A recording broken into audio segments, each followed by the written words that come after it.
Okay, तो अभी हम स्टार्ट करते हैं दोबारा। तो अभी हमारा कितना प्रॉफिट हो गया। अब आपको पता है हमने मान लिया है जीएसटी में और बेचा है जीएसटी में, तो हमें जीएसटी भी देना पड़ेगा। मतलब आपने इसमें तो आपने 100 रुपये का माल आपने 173 का बेचा है, ठीक है।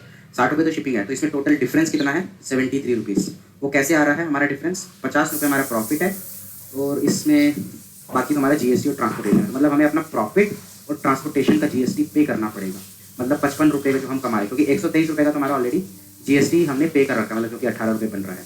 या तो आप वैसे भी कैलकुलेट कर सकते हो, या आप ये देख सकते हो कि आपने पर प्रोडक्ट 18 रुपये ऑलरेडी पे कर दिया है जीएसटी। हमारा एक प्रोडक्ट का लिस्टिंग है कितना 173, तो हम क्या करेंगे सीधा 173 रुपीज़ इंटू 18% अगर हम निकालेंगे तो 173 रुपीज़ का जीएसटी बनता है 31 रुपीज़। अब मान लीजिए 31 रुपीज़ का मेरे को जीएसटी देना है एक यूनिट बेचने पे। उसमें से मैं ऑलरेडी आपने 18 रुपये अपने होलसेलर को दे दिया था जब आपने प्रोडक्ट खरीदा था, तो वो आपको देगा इनपुट। तो इसमें हो जाएगा 18 रुपये माइनस, तो मतलब आपको सिर्फ 13 रुपये ही जीएसटी देना पड़ेगा, जो कि आपके प्रॉफिट से ही माइनस होगा, ठीक है। तो 13 रुपये आपको पर यूनिट जीएसटी देना पड़ेगा इनटू आपने कितना यूनिट बेचा है। आपने कितना यूनिट यहाँ बेचा है 85 ही बेचा है, क्योंकि बाकी तो आपका 15 यूनिट आरटीओ और कस्टमर रिटर्न है, उसका कोई जीएसटी होता नहीं है। तो 85 यूनिट का जीएसटी बनेगा आपका करीब 1105 रुपये। मैं यहाँ पे क्या करता हूँ, थोड़ा सा ना अच्छे से मॉडिफाई कर देता हूँ, वरना लोगों के लिए काफ़ी कंफ्यूजिंग है समझने के लिए। जीएसटी ऑन प्रॉफिट, ठीक है। तो आपको प्रॉफिट में जीएसटी कितना देना पड़ेगा 1105 रुपये, ठीक है। ये हमने कैसे कैलकुलेट किया है हमारा तो इसको मैं यहाँ पे लिख ही देता हूँ ताकि आप लोग कभी भी पढ़ोगे आपको बहुत इजीली समझ आएगा। एमएसपी, ठीक है, यहाँ पे मैंने लिख रखा है एमएसपी इंटू 18% ब्रैकेट में लिख देता हूँ जीएसटी, उसके बाद minus GST paid while purchasing from wholesaler. मतलब आपका 173 का 18% आपको जीएसटी निकालना है, जो कि हमारा निकला था 31 रुपीज़। उसमें से आपको जीएसटी माइनस कर देना जो आप दे चुके हो, तो आपका हो जाएगा ये। तो अब हमारा जो क्रॉस प्रॉफिट होगा, या हम इसको बोल सकते हैं नेट प्रॉफिट ऑन सेल्स, ठीक है। जो हमारा नेट प्रॉफिट ऑन सेल्स होगा वो बेसिकली होगा 3700 माइनस हमारा जीएसटी देने के बाद। तो हमारे हाथ में कितना बचा 2645 रुपये का आपका पास प्रॉफिट बचेगा, ठीक है। तो आपके हाथ में सिर्फ 2600 रुपये बचा। अब आप सोचो आपने 26 रुपये, आप यहाँ पे ये भी कैलकुलेट कर सकते हो प्रॉफिट पर यूनिट, ठीक है।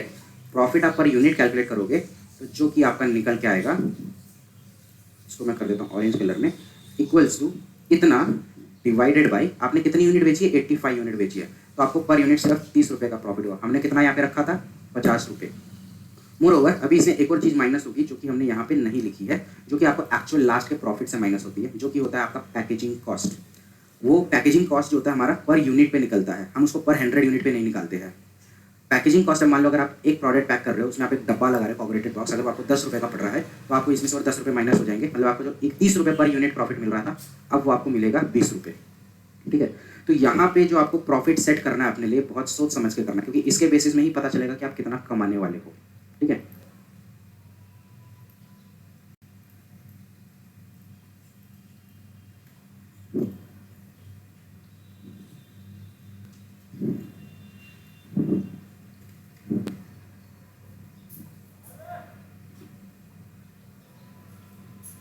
किसी को कोई डाउट है अभी तक? मैं जस्ट थोड़ा सा चेंजेस कर रहा था शीट में। अब मैं आपको ये बताता हूँ कि आपको एक्चुअली प्रॉफिट में जो अपना सेट करना है वो आप क्या क्या चीज़ें ऐड करते हो। जब हम प्रॉफिट ऐड करते हैं हमारा कोई भी प्रोडक्ट का, तो सबसे पहले तो आपको ये देखना है कि आपको एक्चुअल प्रॉफिट चाहिए कितना, ठीक है। अगर आपको चाहिए, मान लो मैं बोलता हूँ मेरा एक यूनिट बेचने पे मेरे को 40 रुपये का प्रॉफिट चाहिए, तो आपको लिखना पड़ेगा 40 रुपये, मतलब ये तो मेरे को चाहिए ही चाहिए, ठीक है। इससे कम सब कुछ कट जाने के बाद मेरे पास 40 रुपये तो बचना चाहिए। मतलब अभी जैसे मान लो अगर इसमें से 10 रुपये का अगर मैं कवर हटा दूँ, मतलब जो पैकेजिंग हटा दूँ, तो 20 रुपये बचना। मतलब ये सब हटने के बाद मेरे को 40 रुपये अगर चाहिए तो आपको उसमें इंक्लूड करना पड़ेगा। सबसे पहले तो आपको एक्चुअल प्रॉफिट कितना चाहिए, ठीक है। उसके बाद आपको इंक्लूड करना पड़ेगा एड्स एक्सपेंसेस, कि आप पर यूनिट आप कितना एडवर्टाइजमेंट में खर्च करने को रेडी हो। मतलब अगर मेरे को एक यूनिट बेचना है मोबाइल होल्डर का, तो मैं सिर्फ मैक्सिमम 5 रुपये ही खर्च कर सकता हूँ, उससे ज़्यादा नहीं कर सकता हूँ। अगर मुझे एक यूनिट बेचने में 10 रुपये खर्चा हो रहा है तो मेरा एडवर्टाइजमेंट कॉस्ट बहुत ज़्यादा बढ़ जाएगा। फिर नेक्स्ट आता है पैकेजिंग। अब पैकेजिंग सब लोगों का अलग अलग हो सकता है। अगर मैं मान लो मोबाइल होल्डर बेच रहा हूँ, तो most of the mobile holder जो ऑलरेडी डब्बे में आते हैं, जस्ट उसको पॉली बैग में डाल के भेज देना है, तो मेरा खर्चा मान लो उसके लिए थोड़ा बड़ा पॉली बैग होगा तो 3 रुपये का या 5 रुपये का एक्सपेंस आएगा। बट अगर मान लो आप कोई किचन का टूल बेच रहे हो, ना तो डब्बे में आता है ना वो कुछ कवर में होता है। आपको उसको पूरा बबल रोल करना पड़ेगा या क्लीन फिल्म चढ़ाना पड़ेगा, फिर उसको आपको डब्बे में डालना पड़ेगा। आपका 10 रुपये से 15 रुपये तक के बीच में आपका पैकेजिंग कॉस्ट आएगा, ठीक है। फिर उसके बाद अगर आपका कोई ऑफिस एक्सपेंस है, ठीक है, तो आपको ये देखना पड़ेगा कि आप महीने में कितने यूनिट बेच रहे हो। अगर आपका ऑफिस का किराया से अगर आपका 5,000 रुपये है ना, महीने में 1000 ऑर्डर बेच रहे हो, तो आपका एक ऑर्डर पे 5 रुपये का आपका ऑफिस एक्सपेंस है। तो आप यहाँ पर लिख सकते हो पर ऑर्डर मेरे को 5 रुपये का ऑफिस एक्सपेंस है। अगर आपकी दुकान का रेंट 5,000 रुपये है, आपको मिनिमम 1000 ऑर्डर तो महीने के आ रहे हैं, मतलब 1000 ऑर्डर अगर आप महीने का कैलकुलेट कर रहे हो तो दिन का देखा जाए तो करीब दिन का एटलीस्ट 30 से 40 ऑर्डर आने चाहिए आपको। तो आपका ऑफिस एक्सपेंस होगा 5 रुपये। अगर आप घर से कर रहे हो तो आप इसको 0 भी कर सकते हो, ठीक है। जैसे मेरे सिनेरियो में मेरा ऑफिस एक्सपेंस 0 है, क्योंकि हमारा जो लोकेशन है वो हमारा ओन प्रॉपर्टी है, तो हमारा उसमें कोई भी ऑफिस एक्सपेंस नहीं है। जस्ट वहाँ का एक इलेक्ट्रिक एक्सपेंस जाता है, इलेक्ट्रिसिटी, वो हमारे अराउंड कभी 1000 रुपये से लेके 1500 रुपये तक का बिल आता है उधर का, ठीक है। तो आप ये जोड़ सकते हैं, बड़ी 1000 रुपये बिल एक यूनिट का नहीं रहेगा, ये 1000 रुपये में आराम से वो प्रॉफिट से एडजस्ट हो जाता है। मतलब जब उतना कैश फ्लो होता है ना, तो आपको एकदम छोटा छोटा एक्सपेंस ऐड करने की जरूरत नहीं है। जो भी अगर आपको यहाँ पे प्रॉफिट जो ऐड करना है, उसमें आप सबसे पहले मेनली देखो आपको कितना प्रॉफिट चाहिए। मेरा ऐड एक्सपेंस मान लो मैं 5 रुपये जोड़ रहा हूँ, अगर 100 यूनिट का अगर जोड़ा जाए, ठीक है, जैसे अभी हम 100 यूनिट का जोड़ा तो 5 × 100 यूनिट का 500 रुपये ही आप जोड़ सकते हो। हमने यहाँ पे 1000 रुपये जोड़ा है, ऑलमोस्ट आप ये मान सकते हो करीब करीब 10 रुपये पर यूनिट। अगर मैं इसको यहाँ पे 500 रुपये कर दूँ तो आप देख सकते हो अपने आप मेरा पर यूनिट कॉस्ट बढ़ के 37 रुपीज़ हो गया। और अगर मैं इसको 1000 रुपये कर दूंगा तो मेरा 31 रुपीज़ है, ठीक है। तो अभी मैंने यहाँ पे 500 कर दिया है, इससे अगर आपको 5 रुपये ही पर यूनिट है, तो जो ये प्रॉफिट आप मेंशन करोगे ये आपको कैलकुलेट करना बहुत जरूरी है। ऐसा मतलब सोच के मत कर देना, क्योंकि हमने यहाँ पे भी जैसे सोच के लिखा कि हमें 50 चाहिए, बट आपको रियलिटी पता चला होगा कि रियलिटी में 50 रुपये नहीं कमा रहे हो, ठीक है, क्योंकि उस प्रॉफिट के अंदर बहुत सारे हिडन कॉस्ट होते हैं। अभी अगर मैं आपको एक्चुअल प्रॉफिट बताऊँ आप मुझे कितना लिखना चाहिए, तो 40 रुपये मेरे को चाहिए मेरा advertisement cost, packaging cost, and इसमें एक और कॉस्ट होता है RTO एंड कस्टमर रिटर्न, ठीक है। क्योंकि ये जो हमारा RTO में 750 और 100 रुपये लग जा रहा है, मतलब 850 रुपये हमारा लॉस है ये, क्योंकि ये भी एक लॉस है बिजनेस के लिए। उनको 100 प्रोडक्ट में बेचना पड़ रहा है, मतलब अगर मान लो 850 रुपये डिवाइडेड बाई 100 तो मतलब ऑलमोस्ट 8.5 रुपये। यूजुअली RTO का एक्सपेंस हमारा पर प्रोडक्ट ही 10 रुपये रहता है, हमें कस्टमर से कलेक्ट करना ही करना है ताकि आप एक प्रॉफिटेबल में रहो, ताकि ये जो लॉस है आपका 100 रुपये और 750 रुपये, जब 10 कस्टमर ऑर्डर करेंगे, आप हर एक कस्टमर से 10-10 रुपये कलेक्ट कर चुके हो, आपने 100 रुपये कलेक्ट किए हैं, आपका एक कस्टमर रिटर्न आएगा उसमें से, तो मान लो आपने 90 रुपये बचे आपके पास, एक कस्टमर का आपने 150 रुपये रिटर्न में खर्च कर दिया, तो आपको सिर्फ 60 रुपये का लॉस होगा, आपको पूरा 150 रुपये का लॉस नहीं होगा। तो हमें ये भी एक जो भी हमारा इसमें आपको दिख रहा है माइनस पार्ट, वो हर एक चीज़ हमारा प्रॉफिट में ऐड हो जाता है।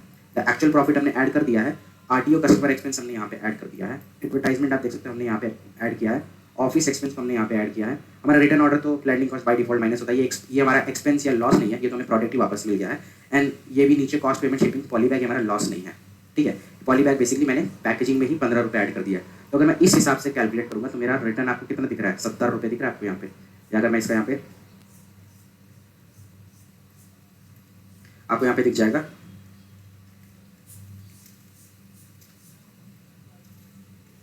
एक्चुअल प्रॉफिट नीडेड कितना आपको है, ठीक है। तो आप अपने हिसाब से कर सकते हो, अगर आपको 50 का प्रॉफिट चाहिए तो ये 80 रुपये बताएगा आपको, अगर आपको 30 रुपये का प्रॉफिट चाहिए तो आपको 60 रुपये बताएगा, आपको अगर 20 रुपये का चाहिए तो 50 रुपये बताएगा। हमने 40 रुपये सेट किया था, तो ये 70 रुपये बता रहा है। अब आप यहाँ पे अगर अपना प्रॉफिट को आप 70 रुपये कर दे रहे हो तो आपको दिख जाएगा आप ऑलमोस्ट यहाँ पे 60 रुपये कमा रहे हो। इस 60 रुपये में हमारा पैकेजिंग माइनस नहीं है, पैकेजिंग का आप 50 रुपये 15 रुपये माइनस कर दोगे तो आपके पास बचेंगे करीब 45 रुपीज़, एंड इस 45 में हमारा RTO भी है जो कि यहाँ पे हमने कस्टमर से ले लिया। तो तब आपको दिख जाएगा कि आप ऑलमोस्ट उतना कमा रहे हो जितना आपने एज्यूम किया था। अगर इस 60 रुपये में मैं 15 रुपये माइनस कर दूँ, जो कि एक बेसिक कैलकुलेशन अगर आप करोगे तो आपको 45 रुपीज़ का प्रॉफिट है, जो कि हमने एक्चुअल में एस्टिमेट किया था। बाकी सारा कैलकुलेशन अपने आप आ जाएगा। अब ये जो मैंने कैलकुलेटर आपको बना के दिखाया है ये पूरा ऑटोमेटेड है, ठीक है। आपको बस अपना एक फिगर डालना है कि आपको कितना प्रॉफिट चाहिए, कितना एक्सपेंस चाहिए। चेंजेस आपको कुछ करने की जरूरत नहीं, पूरे फॉर्मूला लगे हुए हैं, ठीक है। बट आपको एक अच्छे से अमाउंट डालना है। आपको मैं ये शीट का एक्सेस नहीं दे पाऊंगा, आप लोग इसको ये क्या बोलते हैं अपने आप से ट्राई करना, इसको देख के कि इसमें कैसा फॉर्मूला लगा हुआ है, आप उसको बस कॉपी पेस्ट सेम करो, ठीक है। अगर किसी को भी जरूरत है कि अपना प्रोडक्ट का प्रॉफिट कैसे कैलकुलेट करना है, मैं आप लोग को आराम से बता दूंगा कि इसमें कैलकुलेट कैसे करना है, ठीक है। मैं इसका एक्सेस अगर किसी को चाहिए तो मैं इसका कॉपी बना के, ठीक है, ये सेम शीट का एक्सेस सबको पर्सनली दे दूंगा। आप अपना ईमेल आईडी मेरे को भेज देना, ताकि अगर कुछ आप गड़बड़ी करोगे तो बाकी जितने भी लोग हैं सीख रहे हैं हमारे साथ 12-15 लोग, अभी जैसे मान लो अगर कोई इसको डिलीट कर देगा तो यहाँ पे एक फॉर्मूला लगा हुआ है, वो सबके लिए फिर डिलीट हो जाएगा, ठीक है। तो मैं सबको अलग अलग शीट दे दूंगा बना के, तो आपके लिए कोई प्रॉब्लम नहीं होगा। अगर कोई कुछ डिलीट भी कर देगा तो आपका शीट चलेगा जब तक आप अपना शीट खुद का डिलीट नहीं करोगे, ठीक है। तो ये प्रॉफिट कैलकुलेशन है कि आपको यहाँ पे एक्चुअल अमाउंट डालना कितना है, एंड उसके बाद आपका प्रोडक्ट कॉस्ट। आप इसका चेंज भी कर सकते हो, यूनिट आपको कितना डालना है। आपको 100 यूनिट में भी आप इसको कैलकुलेट कर सकते हो, 200 यूनिट में भी कर सकते हो, 50 यूनिट में भी कैलकुलेट कर सकते हो, डिपेंड आपका कितना बिक रहा है।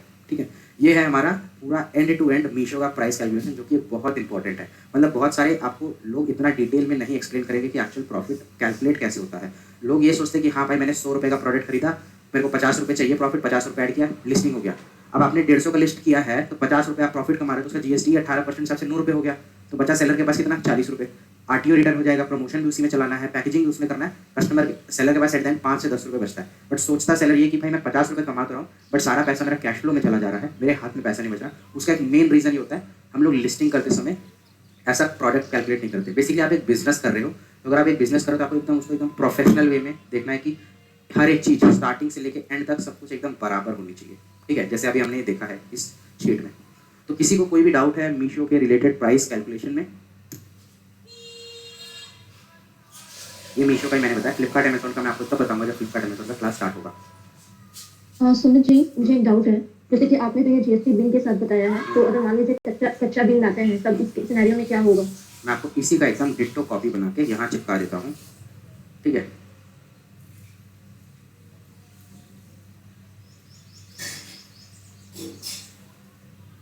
ठीक है, जस्ट 1 मिनट देना, मैं थोड़ा सा सेटिंग्स कर देता हूँ।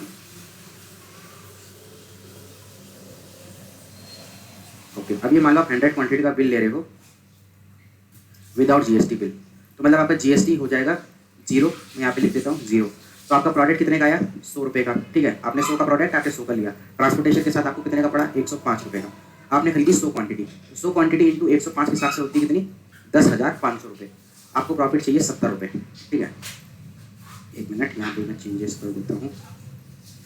ठीक है, अब मान लीजिए आपको प्रॉफिट चाहिए 70 रुपये, तो प्रॉफिट किस तरह अमाउंट पे होगा? 105 रुपये में। 105 रुपये 70 कितना होता है? 175। आपको दिख रहा होगा, अपने आप कैलकुलेट हो रहा है, मैं कुछ भी नहीं कर रहा हूँ। 60 रुपये प्रॉफिट चाहिए, तो 175 और 60 रुपये कितना होता है? आपको यहाँ सबसे नीचे दिख रहा होगा 235 रुपये। यहाँ पे अपने आप आ जा रहा है 235 रुपये। बस यहाँ पे थोड़ा चेंज करना पड़ेगा, 150, 70 और 60 रुपये शिपिंग। ठीक है, तो हमारा मीशो का प्राइस कितना हो गया? 235 रुपये विदाउट शिपिंग। यहाँ पे हमारा हो रहा है 253 रुपीज़। बेसिकली डिफरेंस भाई 18 रुपये का ही है। अब मान लो आपने 100 यूनिट बेच दी, आपका कितने रुपये का सेल हो गया? 235 इंटू 100 रुपये। आपका आरटीओ में 100 रुपये का लॉस होना ही है, सेम चाहे आप जीएसटी में लो चाहे नॉन जीएसटी, उससे कोई फर्क नहीं पड़ता है। कस्टमर रिटर्न का भी लॉस है, एडवर्टाइजमेंट, ऑफिस एक्सपेंस। अब आपका रिटर्न जो ऑर्डर होगा वो 123 रुपीज़ की जगह माइनस होगा हमारा 105 रुपये में, एक्चुअली द लैंडिंग कॉस्ट में माइनस होगा। ठीक है, इसकी जगह मैं इसको फॉर्मुलेट कर देता हूँ। ठीक है, अब हमारा 105 रुपये में हमारा ऑर्डर रिटर्न आ गया, तो मतलब हमारे पास 1500 के ऑर्डर रिटर्न आ गए। अब हमारा कॉस्ट पेमेंट कितना जाएगा? 85 रुपीज़ इंटू बेसिकली आपने कितने का प्रोडक्ट बेचा है, तो हमारा 8,900 का हो गया। 5,000 हमारा शिपिंग का जो जाएगा ही, क्योंकि हमने कस्टमर से सेलेक्ट लिया है 60 रुपये shipping, 85 order into shipping charges. ठीक है, फिर उसके बाद हमारा जाएगा पॉली बैग का 100 रुपये, तो हमारी प्रॉफिट कितना हो गया? 6,250 रुपये का प्रॉफिट है। अब हमारा होता है जीएसटी। अब इसमें क्या होगा? हमें जीएसटी देना पड़ेगा टोटल सेल्स पर। टोटल सेल्स मतलब आपने 105 का प्रोडक्ट खरीदा, ठीक है, और आपने उसको लिस्ट किया 175 रुपये में। आपने 175 का बेचा इंटू हमारा 85 प्रोडक्ट आपने बेचे। ठीक है, प्रॉफिट के साथ। तो अब हमें क्या करना होगा? हमारा जो जीएसटी बनेगा और प्रॉफिट नहीं बनेगा, हमारा जीएसटी बनेगा सेल्स पे। तो हमारा जीएसटी कैसे बनेगा? 175 रुपये इंटू, या आप ऐसा बोल सकते हो मीशो सेलिंग प्राइस, ठीक है, उसमें होगा इंटू 18%। ठीक है, वो बनेगा हमारा जीएसटी। मतलब जो हमारे यहाँ पे मीशो सेलिंग प्राइस था 175 रुपीज़, क्योंकि हमने 175 रुपीज़ में 100 रुपये का हमारा प्रोडक्ट है, 5 रुपये का हमारा शिपिंग चार्ज, 70 रुपये हमारा प्रॉफिट है। तो हमें पूरा 175 रुपीज़ में हमने जीएसटी दिया ही नहीं, तो हमें पूरा जीएसटी देना पड़ेगा। 175 इंटू 18% होता है 31 रुपये 5 पैसे, 50 पैसे। 31.5 इंटू हमने कितने यूनिट बेची है? 85 यूनिट बेची है ना। हमने 85 यूनिट बेची है, तो हमारा कितना जीएसटी बनता है? 2677.5। मैं 2677 कर देता हूँ। आपका प्रॉफिट कितना आ गया? 3500 रुपये। ठीक है, जो कि आपका टोटल सेल्स में से आपका जीएसटी माइनस हो गया, वो हो गया हमारा ये। आपका प्रॉफिट पर यूनिट आ गया 42 रुपीज़। अब आपको दिख रहा होगा इधर पे और इधर पे थोड़ा सा स्लाइट डिफरेंस वही है। आप जीएसटी आपने जीएसटी पहले भी उतना ही दिया है, बाद में भी उतना ही दिया। आपका क्रॉस मार्जिन होना चाहिए आपके प्रॉफिट में। ठीक है, अब ये 60 रुपये का यहाँ पे प्रॉफिट है, यहाँ पे हमें 40 रुपये का प्रॉफिट है। एक मिनट मैं जस्ट वेरीफाई कर लेता हूँ कुछ चीज़ गलत तो नहीं है। 235 इंटू 100 यूनिट करेक्ट है, करेक्ट है। रिटर्न ऑर्डर ओके, अभी इसको मैं एक बार वेरीफाई कर लेता हूँ। आप लोग के, ताकि एक बार ये कुछ गलत ना हो इसमें। Cost payment 8925, minus shipping charges है 5100, RTO 100, कस्टमर रिटर्न 750, प्रमोशन है 500, ऑफिस एक्सपेंसेस 200 रुपये, लैंडिंग कॉस्ट है 15 और पॉली बैग है 100 रुपये। तो 6250 एग्जैक्ट सेम प्रॉफिट हमें आ रहा है। ओके, तो इस प्रॉफिट में हमें GST पे करना है, एंड GST पे करने के बाद हमारे पास नेट बचा कितना।